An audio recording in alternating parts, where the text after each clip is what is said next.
fako ety Anosipatrana efa vita ny natao vao mody migoropaka.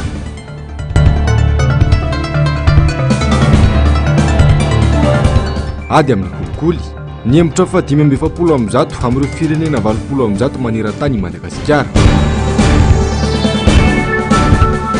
Fitondrana tsy maro toerana hatrany am-piandohana tsy ho tafavoaka intsony ho itabirana Andriamanantsoa. Talata 7 volana janoary taona 2024 aterina indray ny araba tompoko lahy sy tompoko vavy tonga soa ianao atao anatin'ny fotoana ny fampalalambavao manasanao mpanajana sy ampitiavana indray ary ny tenako anaraka izany hatramin'ny farany. Mbola tsy namoaka ny datim-pifidianana ofisialy ny Voamiramalio tena misahana ny fifidianana na ny seny hatramin'ny androany. Fantatra kosa nefa fa mbola tsy mialoha ny volana meno anatanteraina ny fifidianana raha ny fanazavany ny tale kabinetra ny filohan'ny seny tafaresaka tamin'ny mpanao gazetanay androany. Mety atambatra ho andro iray ihany koa ny fifidianana ben'ny tanàna sy ny solomam-bahoaka ho ihany ny fanazavana teny amin'ny seny. Mbola tsy ofisialy nefa izany fa mbola vinavina araka izao fanadiadina nataony Asinandriamalala sy Andry Rakotomalala izao. Tsy ho tanteraka alohan'ny volana Mey 2024 ny fifidianana ben'ny tanàna sy solomam-bahoaka raha ny vinavinan'ny seny ho fanajana ny didy itsivolana 2024 tsipika 17 sy 100 momba ny fanavoazana tanteraka ny lisitry mifidy izay milaza fa ny listim-pifidianana ny farany tanteraka tamin'ny 20 Jolay 2024 no manan-kery hatramin'ny 15 Mey 2024 ary io listim-pifidianana io ihany no tsy maintsy anaovana fifidianana manaraka eo.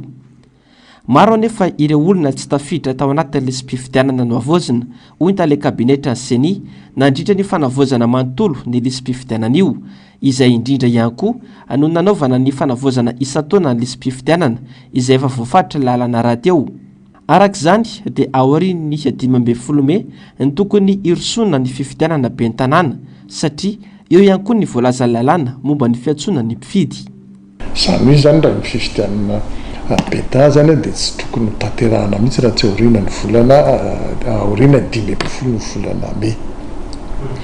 Dia rehefa voafetra zany zay daty zay dia jerena hoe raha zay zany nahafahana vao manao fifidianana ben'ny tanàna satria izy moa efa tapitra mandat dia ahoana ny fomba hatanterahana azy ka ho voahaja daholo ilay fimpitoana voalaza lalàna sy voahaja tsara koa ny fombafomba rehetra izay karakirana zany fifidianana zany. Dia rehefa nijerena zany nataony kady dia tokony any faraparan'ny volana Mey eo zany no azo anaovana azy satria azadiny fa voalazan'ny lalàna ihany koa fa tsy maintsy misy zany fiantsonan'ny mpifidy 90 andro mialohan'ny datin'ny fifidianana. Dia raha manisy tsika miverina tsika mikajy izay miverina hatramin'ilay faran'ny volana Mey dia tiety amin'ny voalohany volana Février ty zany tokony fa hivoaka ilay fiantsona ny olona hifidy amin'izay hoe fifidianana ben'ny tanàna zay. Raha ho an'ny fifidianana solomam-bahoaka indray ifarana amin'ny volana Jolay ny fiampitoam-piasan'ireo solomam-bahoaka tokony 70 andro mialohan'ny fahataperan'ny fiampitoam-piasana ny fifidianana izay tsy mifanalavitra amin'ny anatanterahana ny fifidianana ben'ny tanàna ihany koa ka mety ampiarahana izany ireo fifidianana roa ireo raha ny vinavina ny seny hatramin'ny androany. Ary ny lalàna koa zany dia milaza fa 70 andro mialohan'ny fahataperan'io mandat io dia tokony atao le fifidianana. Dia raha jerentsika koa zany zay voalohan'ny volana Jolay sy 70 andro ray dia milatsaka ihany koa faraparan'ny volana Mey eo eo 22 Mey eo. Izany hoe izay zany le mahatonga hoe tena mety mifanindry mihitsy zany le fotoana mety natanterahana ireo fifidianana anankiroa ireo rehefa ataony kajikajy amin'ilay fiampitoana tsy maintsy ho atao. Dia rehefa mifandinika moa zany hoe raha izay ary le izy zavatra mifanakaiky kely nahoana moa izy io raha tsy ho ampiarahana zany le fifidianana satria tena mifanakaiky be le fiampitoana mety anaovana azy. Andrasana araka izany ny tena datim-pifidianana ofisialy avoaka ny seny fa mbola vinavina fotsiny ihany aloha ireto fanazavana azo androany ireto. eo amin'izay vaovao ny raharaham-pirenena izay hatrany akajo hoan'ny fifidianana manaraka no mamaika ny fitondram-panjakana fa tsy mifantoka amin'ny tena fampandrosoana ho ny administratira sivily tabirana Andriamanantsoa androany tsy ampiovany tsy famirinan toeran'ny fitondrana rajoelona nefa izay fifidianana andeha mialoha nanisy olo-mambahoaka na ny commune izay satria efa tsy nomeny maro anisy fitokisana intsony izao fitondrana izao. Yavitra Solonaibe sy Mathieu Prince. Hakana ny fandraisenana amboletra aza amin'ireo fifidianana manakaiky ny vahoaka toy ny fifidianana ben'ny tanàna sy ny solom-bavim-bahoaka no kajikajy politika ambadiky ny gouvernemanta nitsangana hoy ny administratera sivily Randriamana Tsotabera. Profon'izany ny fametrahana ireo délégationna manokana ho an'ireo commune roapolo mahery mbola tsy nanana ben'ny tanàna mandrakandroany. Eo koa ny fanapahana navoaka ny fitsarana avy momba lalam-pandrenana mikasika ny fanitarana ny fepitoam-piasan'ny ben'ny tanàna. Tsy andrenesam-peo anefa manoloan'izany ny voamera misahana ny fifidianana mikasika ny vinavinan'ny daty anatanterahana izay fifidianana izay na ho an'ny solom-bavim-bahoaka izany na ho an'ny communaly. Tokony izy amin'ny lalàna tokony fonctionnaire natao PDS amin'izay sy mandray karama sony izy fa ny karamany maha fonctionnaire azy any natao PDS. Izao zany ino no lohapetraka eo PDS eo. Zany daholo mahasavitaka ny firenena ity sy farana ara-dalàna. Sisy lalàna. Napetraka io gouvernemanta io zay revinareo fa ny structure ny ministère intérieur ny décentralisation zay mikarakara ny ben'ny tanàna nalefa ty aménagement. Ny police zay tokony amin'ny intérieur natao ministère. Donc zany io ministère ny intérieur io zany dia ny 10 chef district ihany no tantanina. Zay chef district io zany omena baiko rehefa avy fifidianana itena amin'ny délégué d'arrondissement zany tena mifokotana. Ny asan'io intérieur io zany dia ampandany fotsiny ny candidat ny fazakana. Zay ny asan'io fa tsy sasatsony ny intérieur. Izay no mahatonga ny C11 mbola mitako hoe andao révisena ny code électoral.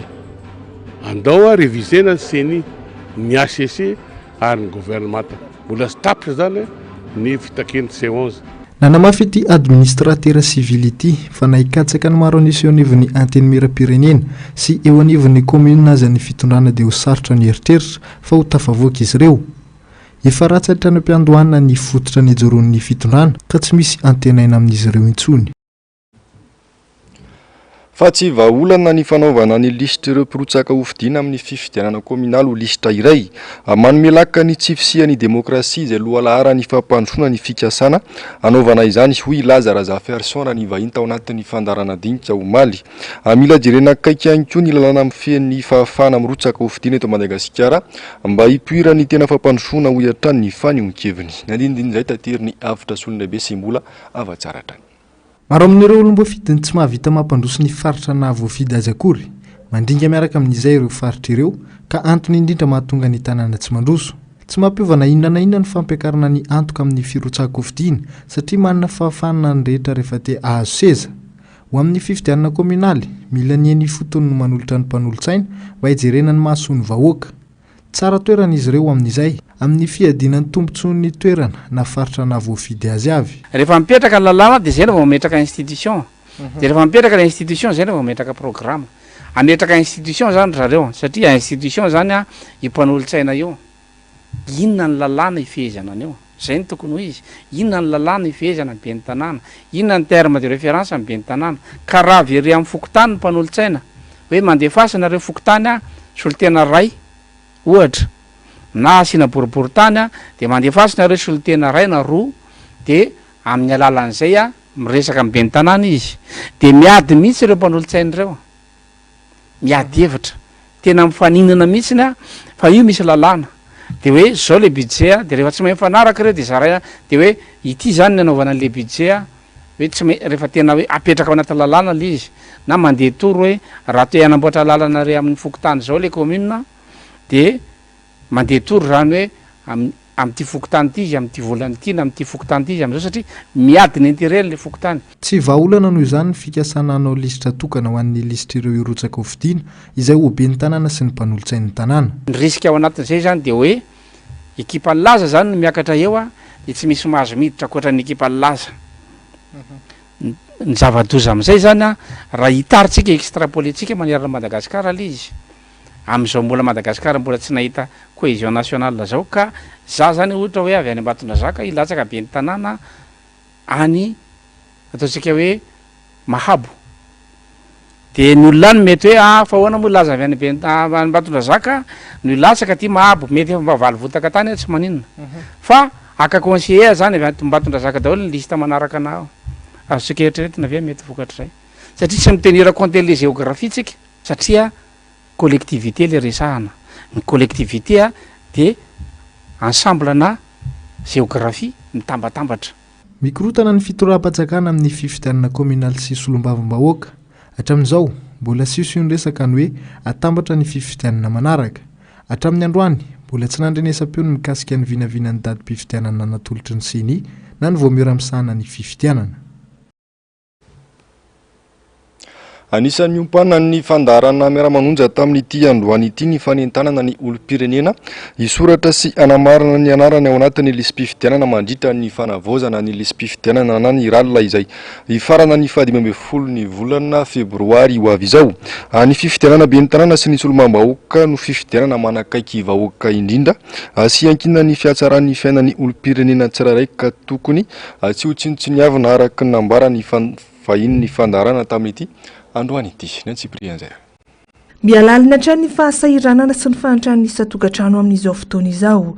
Zarizary tanteraka ny fiainan'ny vahoaka malagasy manoloana ny fanaovan'ny fanjakana tsinotsinona ny ara-tsosialy ny mponina.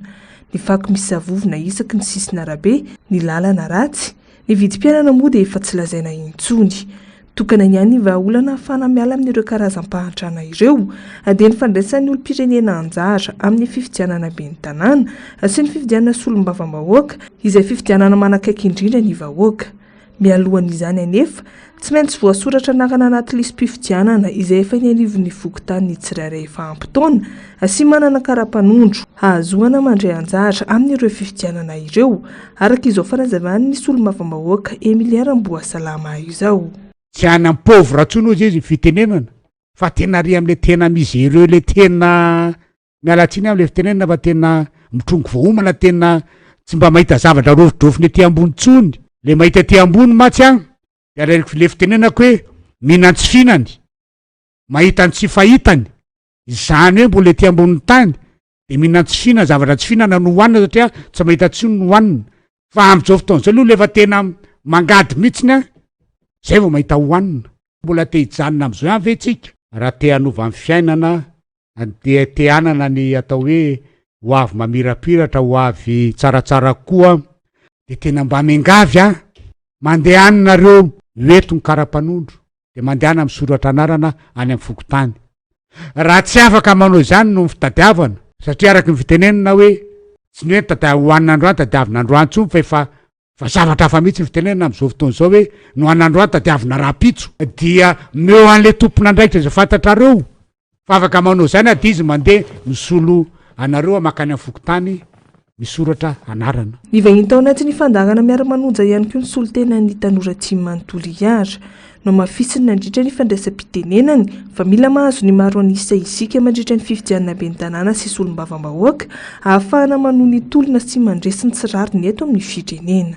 Ny fifidiana filoham-pirenena tsy mitovy amin'ny fifidianana député sy ny communaly. Reo fifidianana reo dia fifidianana manakaiky vahoaka. Alaiko ohatsy ny aminay tampon-tanànan'ny Toliara. Ny ao Toliarany fantako fa raika amby 700 ny fokontany misy ao tampon-tanànan'ny Toliara renivohitra.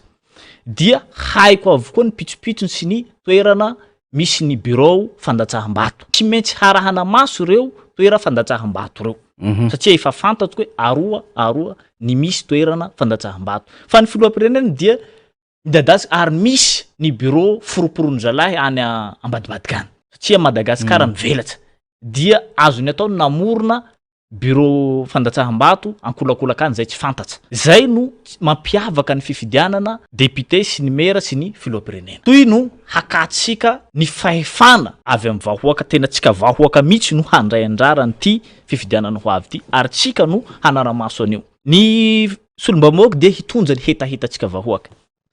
Ny mera no hahainy ny zavatra misy eo amin'ny commune misy antsika. Raha tena objectiftsika amity de ny hahazo maro anisa rehefa azotsika ny maro anisa moramora kokoa satria tia ny tolona ataotsika mba azahoantsika n'izay maro anisa zay ao amin'ny assemblée rehefa azotsika io maro anisa io moramora no afahatsika hanala n'ilay vazaha. Hifarana ny 5 ny volana febroary izao ny fiampitoana ahazona mitsoratra anarana sy manamarina ny anarana ao anatin'ny lisam-pifidianana eny anivon'ny Fokotany. Izany hoe mbola manana 40 andro ny olom-pirenena ahafahana manatanteraka izany. Eo amin'izay pejy ny politika izay hatrany anatsapa ny cellule de crise diovy i Madagasikara fa miroso makany amin'ny crise i Madagasikara noho ny fifidianana natao letrezana tamin'ny 12 novambra lasa teo tsy mankatoa ny Andrajoelina ho filoham-pirenena ity fikambanana ity raha nambarany androany. Yasinandria Malala sy Andry Rakoto Malala. Mialalina ny krizy misy eto Madagasikara ary mihorom-paka izany taorian'ny fifidianana tsy nandraisan'ny rehetra anjara tamin'ny 12 novambra lasa teo. Io fisirisirina sy letrezana natao Andrajoelina sy ny ekipan'io no manamafy ny krizy misy eto Madagasikara ho ny cellule de crise diovy Madagasikara. Izahay hatrany am-piandohana araky ny famakafakana nataonay dia ny hoe tsy maintsy hiditra ao anatina krizy politika Madagasikara taoriana ny fifidianana natao amboletra iny. Ary zao tsika miresaka zao dia tena miroso lalina ao anatin'izay krizy politika izay zany isika am'izao vanim-potoana ifampiresantsika izao. Hitantaratra zany taoriana ny mialohan'ny fanendrena ny gouvernemanta hitantsika taratra zany am'izao tsika miresaka zao makasika ny tsy mbola fahavitan'ilay fanjakana misy am'izao fotoana zao zay antitra anterinay fa izahay cellule de crise diovy Madagasikara dia tsy manaiky mihitsy ny mahafilohan'ny Republika Nandriamatoa Andry Rajoelina efa napetrakay mazava fa transition unilatérale ny misy am'izao fotoana zao zany hoe vanim-potoana ny tetezamita mitanila isika izao tsika amin'ny fampiresaka izao zany. Fa ny 7 martsa ho avy izao no fiam-potoana heveriny antenimiran'ny Ray aman-dreny Rapoko eto Madagasikara hamaranana tanteraka ny tolona mila miverina amin'ny malagasy ny fahefana fa ampy izay ny fijabahan'ny hafa amin'ny fitantanana ny Madagasikara hoy izany ny RFM yavitra Solondabe sy mbola avatsara.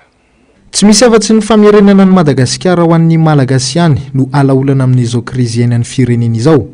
Mila mirahina ny hery sy ny vovonina rehetra ary ny antoko politika samihafa anatratrarina izay tanjony izay. Lohalarana amin'izany ny antenimiran'ny Ray aman-dreny Arafoko malagasy. Fotoana izao maranana ny tolona izay efa nataon'ireo Ray aman-dreny tamin'ny 1779. Hafainganana araka izany ny tolona ka ny 7 martsa izao no heverin'izy ireo hamaranana ny antso sy ny fampitandrimana samihafa. Famaranana ne zao fa tsy fanombohana tsony. Fa efa nampitaina ny afatra ho an'ireny malagasy rehetra ho fantatry ny malagasy sy reny any faritra rehetrarehetra hoe lasintsika zao hoe alefa Madagasikara malagasy amin'izay dia efa lasa izy. Ary izay no angatahana ny any amin'ny mpitandro filaninana hoe tokony hisy ny conseil des états major andinihana ny marina sy ny rariny amin'ny tanindrazana sahala amin'izany koa ny ao anatin'ny fianakaviam-be amin'ny fitsarana mivoria amin'izay dia mifandiny ataontsika hoana marina Madagasikara ho avela amin'izao ve sa ho raisina tanana amin'izay sa tsika tsy mahazaka tanindrazana dia ny hafa foana no mitondra. Ary ny tena mampalahelo anie dia zao misy malagasy niaraka tamintsika hatramin'izay milaza fa malagasy anefa izy ka tsy malagasy akory. Zany midika fa hoe isika ve no niteraka le olona dia la Frantsa no manananaka sa la Frantsa no niteraka dia tsika manana tsy fantatsika tsony no marina. Ahoana zany toe-tsaina hitondrana ny tanindrazana. Tsy mandaitra intsony ny rafitra nolovaina tamin'ny fanjanahana. Fakatahaka kosa ireo firenendehibe nametraka sy nanome lanja ny maha izy azy ka nahafahana nitarika tamin'ny fampandrosoana ny fireneny. Ny rafitra misy atsika amin'izao dia rafim-panjanahana rafitra republikanina. Ny firenena republikanina fantatrareo ny zavatra mahazo azy ireo tsisy tafavoaka ireo. Fa tsika kosa mametraka rafitra malagasy sahalan'ny ataon'ny japonais rafitra maizy azy no ataony, ny Royaume-Uni ny maizy azy no ataony. Be da be zany ny firenena mampanjaka amin'ny maizy avy amin'ny fananganana fanjakana. Ka tsy voatery tsika anaraka rafitra republikanina. Io mihitsy no olana. Ary io mihitsy no tsy maintsy ho faranantsika na tiana na sy tiana satria tsy mety amin'ny Madagasikara io rafitra io. Aleotsika manao zavatra vaovao atsika zay mety amintsika malagasy no apetraka eo. Fa zany tsy midika hoe miverina ny fampanjaka tsy hany. Ankoatra ny atrikasa ho an'ny firenena dia nanatanteraka ny fifampiarabana noho ny nahatrarana ny taona vaovao ny avy amin'ny ARFM, ny BAM ary ny Triangle du Nord. nahatonga solotena avokoa ireo avy any amin'ny faritra nitarika ity fotoana ity. Fotoana ihany koa ahafahana mifampidinika ametrahana ny fomba hanymaranana ny tolona. Ito rapitso zany ka ianao moana ny fiekevitra manaraka aparitaka manerana ny nosy. Lafim-baovao hafa tanteraka kosa indray nahembotra amin'ny 9 febroary ho avy izao indray ny famoahana ny didim-pitsarana mikasika ny rarana ny enjehana ny solombam-bahoaka no sady filohan'ny vondrona parlemantera tiky Madagasikara fetra Lamzafimololona raha tokony nivoaka androany talata 17 ny volana janoary izany. Izao no fanemorana fanotelony amin'ny famoahana ny didim-pitsarana ity solombam-bahoaka ity. Tokony tamin'ny 10 desambra manso no nivoaka izay didy izay taorian'ny karanana raha teo anatrehany fitsarana ny 12 desambra lasa teo kanefa nahembotra androany 30 janoary rehefa androany indray dia izao nahembotra ho amin'ny 9 febroary izao.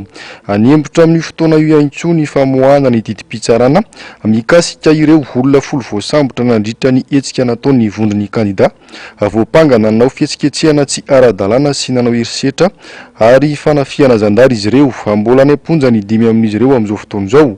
Raha tsy ahivina fandrisihana ny vahoaka ndray anjara amin'ny hetsika tsy nahazahoana lalana nandritra ny fihetsiketsehana nataon'ny vondron'ny kandida tamin'ny 9 novambra teo no hiampangana ny solombam-bahoaka fetra Lamzafimololona. Fa nolan'iny solombam-bahoaka androany ny volavolany tety androm-pivoriana izy ireo amin'izao fivoriana tsy ara-potoana izao.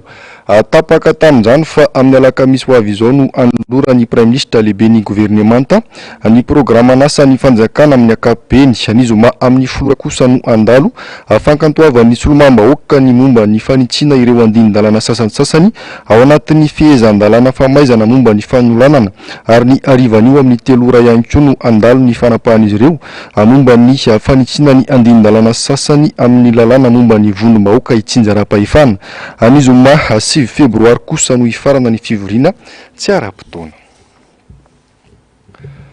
Fa mbola lavitra ny ady amin'ny amongorana ny kolikoly eto Madagasikara ho ny teo anivon'ny Transparency International Initiative Madagasikara androany manjaka ny tsy maty manota marefo ireo rafitra miady amin'ny kolikoly ka mampivoatra ny tany ity fanetry be ny firenena ity. Nihembotra eo amin'ny laharana 570 amin'ireo firenena 20 maneran-tany Madagasikara amin'ny ady amin'ny kolikoly araka ny IPC na ny indice de perception de la corruption 13 ka nazahoan'ny firenena malagasy noty 5 amin'ny 100. Ny antsiprian'izay tateriny Ando Miaratina sy Tahirinena. Miamarefo ny fitsarana miady amin'ny kolikoly ka mampivoatra ny tany kolikoly maneran-tany. Tsy afabela fa mbola misoko mangina eto Madagasikara ity fanetry be ny firenena ity. Mbola lavitra ny ezaka ho ny Transparency International Initiative Madagasikara. Miloko volomboasary Madagasikara amin'ny tany kolikoly. Loko izay midika fa mbola ahitana tana kolikoly avo dia avo ho an'ny firenena iray. Nihembotra eo amin'ny laharana 570 amin'ireo firenena 20 maneran-tany Madagasikara araka ny IPC na ny indice de perception de la corruption 13 ka nahazoan'ny firenena malagasy noty 5 amin'ny 100.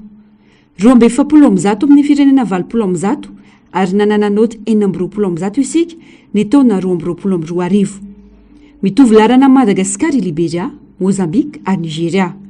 Antony maro no voalaza fa tsy mampivoatra ny noty ho an'i Madagasikara. Lehibe indrindra amin'izany ny fisiana tsy maty manota eo amin'ny fitantanana raharaham-panjakana. Izany tsy maty manota izany dia vokatry ny fampiasana ny fitsarana ho fitaovana fanenjehana ara-politika anisan'izany izay.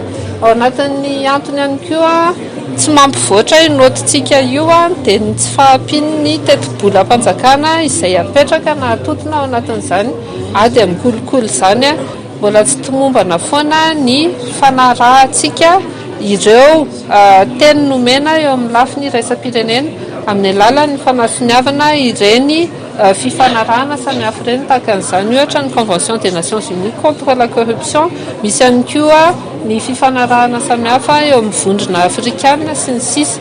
Ny fahatsapana azy dia mitombo foana ireo fampiasana na fanaovana ambaindaina ny fitondram-panjakana avy amindreo atao hoe tombontsoa manokana ny olona avy amin'ny sehatra tsy miankina. Tsapa sy hita izany tao anatin'ireny fifidianana ny lalovantsika tamin'ny taona lasa ireny ary io dia mila ady manokana mihitsy satria tsy isy vina nahiteny ny fitondram-panjakana hoe hiady amin'ny kolikoly sy ny sisa raha tsy jerena manokana mihitsy hoe iza mihitsy ireo olona izay mibaiko ny fitondrany. Anisan'ny miady ny transparency amin'ireo tolo-kevitra narosiny hatramin'izay miady amin'ny tsy maty manota ka navaozana ny sata amin'ny fe ireo olona voaro ny lalàna. Eo ihany koa ny fampitombona ny teti-bolam-panjakana hiadina amin'ny kolikoly ary ny fiarovana ny mpisintona lakilosy sy ny ady amin'ny kolikoly ara-pifidianana. Dikan'izay dia voaro foana izany ireo olona ireo. Raha hitantsika tamin'ireny tranga samihafa ireny rehefa misy ny fanodikodinam-bola lehibe dia misy tokoa olona mijaja fa matetika tsy ilay olona eritreretina hoe na ny mibaiko an'ilay izy na ilay tena tompona andraikitra lehibe fa olona any ambanimbany toerana any ny atao hoe boky émissaire angana tsy fantatra ka izany hoe mila fiovana rafitra sy fomba fanao mihitsy sika eto Madagasikara rehefa mbola mifampiaro foana ireo mpanao politika sy tompom-pahefan'ireo tsisy fivoarana mihitsy izany. Tsy taza-potsiny manoloana ireo tsy fanaran-dalàna na endrika kolikoly misy eto amin'ny firenena ny firaisamonim-pirenena ho ny fanazavany. Tokony atsahatra hatreo araka izany fieverana azy ireo ho fahavalo-pirenena. Mila mitsahatra izany ireo mieritreritra hoe fahavalon'ny fitondram-panjakana na fahavalon'ny tsy fantatro ny fiarahamonim-pirenena, fahavalon'ny kolikoly kosa aloha izay ka rehefa mahita an'izay koa dia tsy maintsy miteny fa ny vahaolana efa misy izany efa voarafitra anatin'ireo paikady iraisam-pirenena sy ny vina samihafa ilay izy fa matetika eo amin'ny fanatanterahana ny tsy ampy eto amintsika ary koa eo amin'ilay lafiny tsy maty manota ny resahako teo rehefa mbola atao fitaovana foana ny fitsarana rehefa mbola tsy misy fisaraha-pahefana mitombona tsara eo amin'ny fahefana mpanatanteraka mpanao lalàna sy mpitsara dia mbola ohatr'izao foana ny misy atsika. Manana didy sy andraikitra ny olom-pirenena amingorana ny kolikoly eto Madagasikara. Tompony andraikitra voalohany tsy afa-miala amin'izany anefa ny fitondram-panjakana hoy ny fanazavana. Izay ny vaovao mahakasika ny ady amin'ny kolikoly fa vaovao ny tontolo iainana kosa indray. Tsy misy ny tantsoroka avy amin'ny fanjakana fohibe ho fanohanana ny vondron'olona ifotony aro ny tontolo iainana izay tena anisan'ny mampidi-bola be ho an'ny firenenkafa mahavita miaro sy mitrandraka ireo arena voajanahary ao aminy. Androany dia nisintona ny sain'ny mpitondra hanome lanja ny vondron'olona ny fotony ho saro-piaro amin'ny taniny ireo mpiantsehatra amin'ny fiarovana ny tontolo iainana. Ny Atsiprian'izay. Ny vahoaka eny fotony na ny vondron'olona eny fotony no mila tonga saina voalohany fa azy ireo sy ho antarana ny ireo arena voajanahary tsy tapesipesena eto Madagasikara ary azo ny ivelomana tsara izy ireny amin'ny alalan'ny fisarihana mpizahantany izay tena latsaka ambany dia ambany ta raha ho antsika eto Madagasikara raha oharina amin'ny nosy Ravavy Maurice. Tsy misy nefa antohana sy fiarovan'ny fanjakana ireo vondron'olona eny fotony ireny ka zary miravoravo tanana ny rehetra malona ny fangalara-tany fanomana ny tontolo iainana sy ny maro hafa. Fa misy andreo vondron'olona fotony ireo zany ny tokony hojery antsika ireo tokony efa ireo no mahatsiaro ny tena hoe tompona ndraiky anazy io hoan'ny taranany io manaraka eo ngamba fambiazana dolodolo ka raha ho teneko zany izy misy lasitra fampandrosoana zay tokony hiopana ary amin'ny alalan'ny fokon'olona dia ireo vondron'olona fotondreo hoe Madagasikara io ny atsika sika na zao voazavo avy any Atsimo-Atsinanana tany amin'ny sud-est fantatsika tsara ny olana tany resaka insécurité nisy miaramila nisy ny gendarme fa tena milaza fa tsy nampijanona ny insécurité tany Atsimo-Atsinanana zany fa izao mandray atanana le vondron'olona fotony milamina ragara. Ahitana sokajin'olona maro ireto mpiaro tontolo iainana ireto izay anisan'ny karakara atrikasa tamin'ny tondasa izay tafiditra tanteraka ihany koa ao anatin'ny 70 taona ny ivitoeran'ny kolotsaina malagasy. Tsy sasatra misintona ny sain'ny mpitondra hanome lanja ny maha-malagasy sy ny fombany izy ireo izay manana anjara toerana goavana amin'ny fiarovana ny tontolo iainana.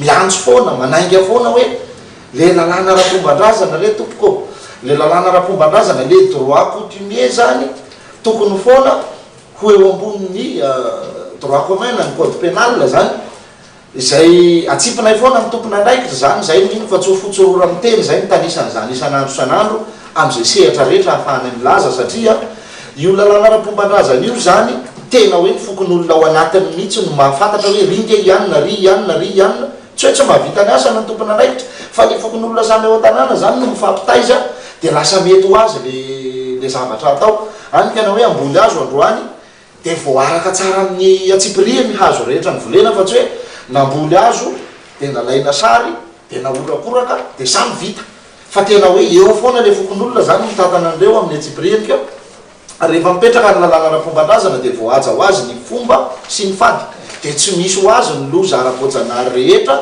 sy ny karazana loza ataon'ny sitrapon'olombelona miandra ny faritra arovana reny fa vao maraina dia niteraka fitohanana lavareny ny fako ny savovona tetỳ Anosy-Patrana Tanikeo amam-bolana izay no efa nanaovana antso ity tompako etỳ Anosy-Patrana ity saingy androany rehefa nanasasaka ny arabe ny fako fa mantsina miaraka amin'ny rano mainty maloto voataitra ireo tompona andraikitra akoatra ny fofona maimbo niteraka fikorotanana ho an'ny mpampiasa lalana izany atao ireo voatery ny verin-dalana atao ireo tsy maintsy niaritra fitohanana sy fofona maimbo atao kosa ireo namorona lalakafy ny antsiprian'izay tateriny Yando Miaratina sy Tahirinena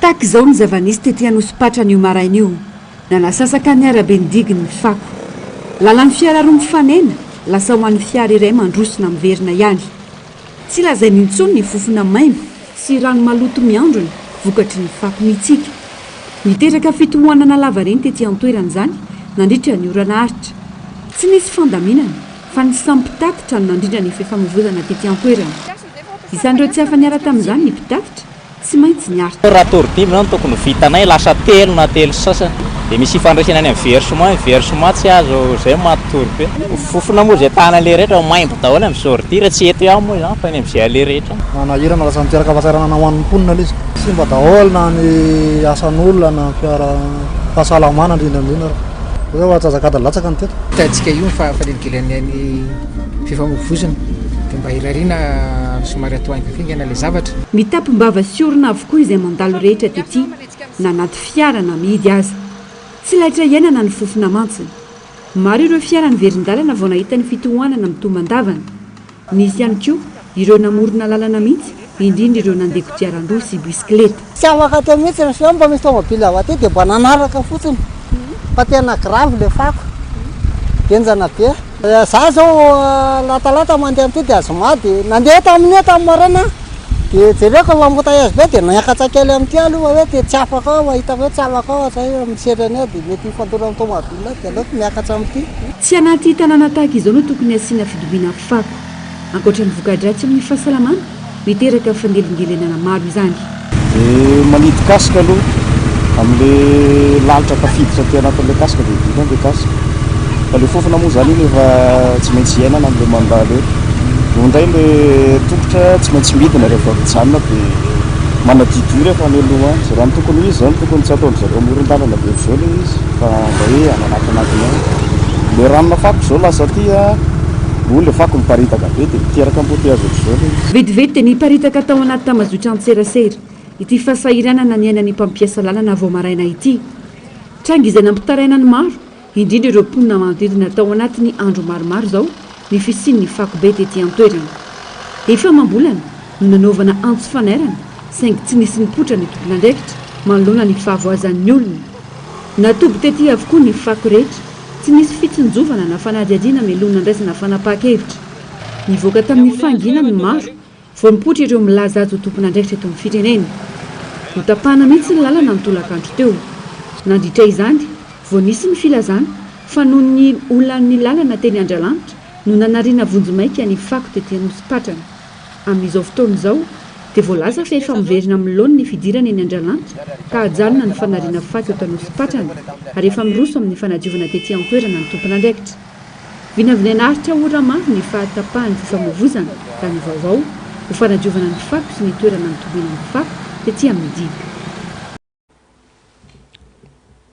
fa tsara ary nitombo kosa ny vokabaro an'ny commune Ambanivohitra Akadimanga tamin'ity taona ity nanamafy manoloana izany ireo tatsa mpamboly fa tokony idina ny vidim-bary eny an-tsena raha io vokatra io na izany na tsy izany miantso ny tompona andraikitra mahefy izy ireo ijery akaiky ny olona ny tatsa amin'ny resaka zezika sy ny masomboly indrindra ny toha-drano izay tsy misy fijerena mihitsy amin'izao fitonana izao Yando Miaratina sy Tahirinena trany misy mponina manodidina ny 7,0 ato amin'ny komina ambanivohitra Kadimanga raha ny fanisana farany hoy ny lefitry ny ben'ny tanàna ao an-toerana. Mivelona amin'ny fambolena sy fiompiana avokoa ny 5,7 isanjato ny mponina ary manana tambary mirefy eo amin'ny 900 hektara eo. Vokatra ny vary ety an-toerana amin'izao. Miantoka ny kalitaon'ny vokatra ny fidiran'ny rano amin'ny alalan'ny fanamboarana todrano iray eny Antsapanana ka lan'izy ireo fanamboarana maika. Teo aloha mantsy ireo komina manodidina ihany no miara-misalahy amin'ny fanamboaran'izany. Fa io zany raha mety atao an-dur io a dia milamina be zay aty. Moelon foana no taingitaingina dia rehefa avy eo lasa ny rano ilay izy dia taona moelon indray zany taona isa taona zany ohatr'izay foana. Tsy latsaky ny 30 camion zany ny vato miditra eo isa-taona dia lasa ny rano dia divitry ny rano dia lasa ny tsy azo a dia ohatr'izay foana ny enjehinay isa-taona. Tsara ny vokatra nanatombo mitany tamin'ny taon-dasy izany ho ny tantsaha. Miankina amin'ny rano eo anefa ny fitohizan'ny fihatsarany na tsy. Le rano zany rehefa vita ny ketsa dia atahorana mihitsy ho tondraka indray dia divitra. Dia masaka indray voary akaiky masaka dia ohatr'izay ihany koa amin'ilay cyclone indraindray ihany na dia izay mamay amin'ilay ketsany roa zao na ketsan-jery dia mba nisy ohatrany hoe 3 kitapo 4 kitapo ohatr'izany. Taloha izy mba ohatrany hoe nilatsaka kely teo aloha teo fa zao izy zao hita hoe mba nisy fahavana kely ny azo tsy afaka mivoatra aloha. Mbola tsy fantatra ny eo aoriana na ahoana na ahoana.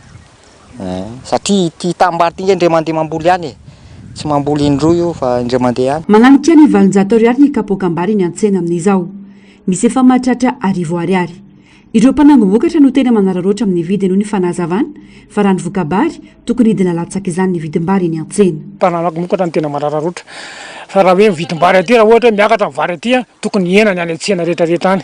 Fa le olona le mpivarotra koa manararoatra dia miazona an'le vidiny taloha ihany.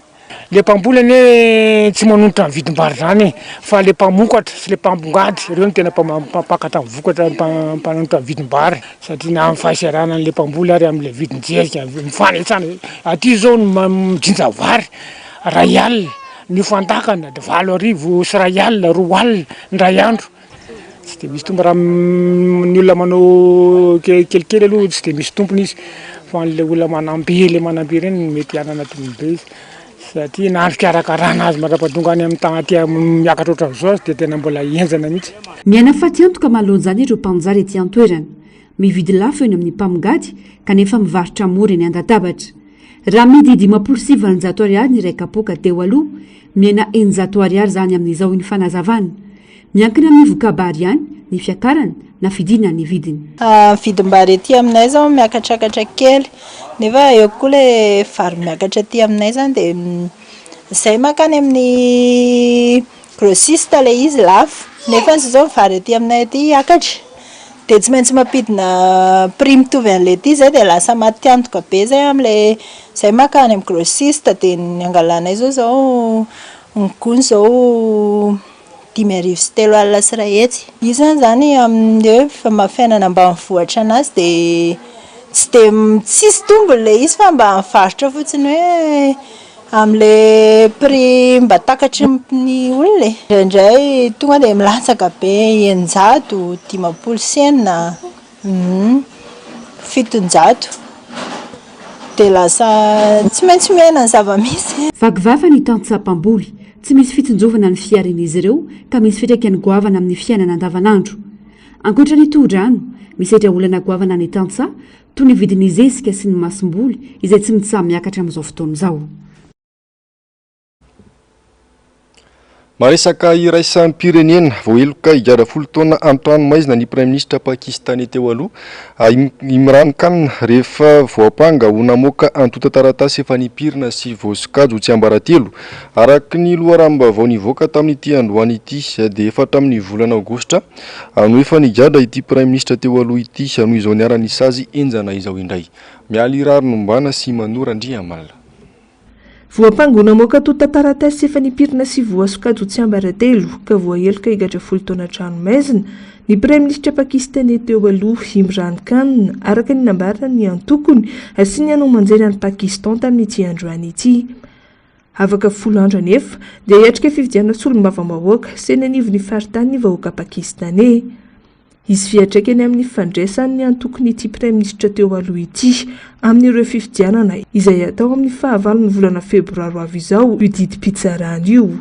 Ankoatra ny praiminisitra dia migadra 10 taona koa ny minisitry ny raharaham-bahiny pakistany teo aloha izay laharana faharoa ao amin'ny antokona oriny Imran Khan izay efa nifonja nanomboka ny volana aogositra lasa teo raha ny volana oktobra no nivoaka ny fiampangana azy teo ambanin'ny lalàna ny tsiambaratelo ofisialy izay niatratra amin'ny vanim-potoana ny fanjanahantany. Tao amin'ny fonja nitazonana azy ihany moa no nanaovana ny fitsarana raha ny fantatra. Nilaza ny ampiakatra ny raharaha antokona oriny Imran Khan.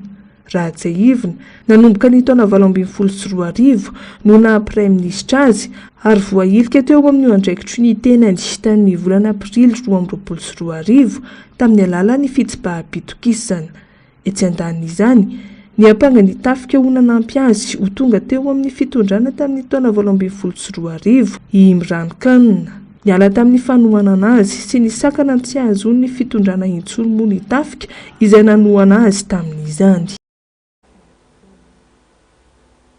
Tapitra trondro ny fampalalambavao toklasi tokvavy mankasitraka anao nanaraka izany hatramin'ny farany Jatony Mahazatra dia ny fandarana Ahona Marina sy ny fandarana Global News no marenao avy hatrany saorian'izao fampalalambavao izao ny tenako mamy fotoananao amin'ny rampitso indray velomary tompoko.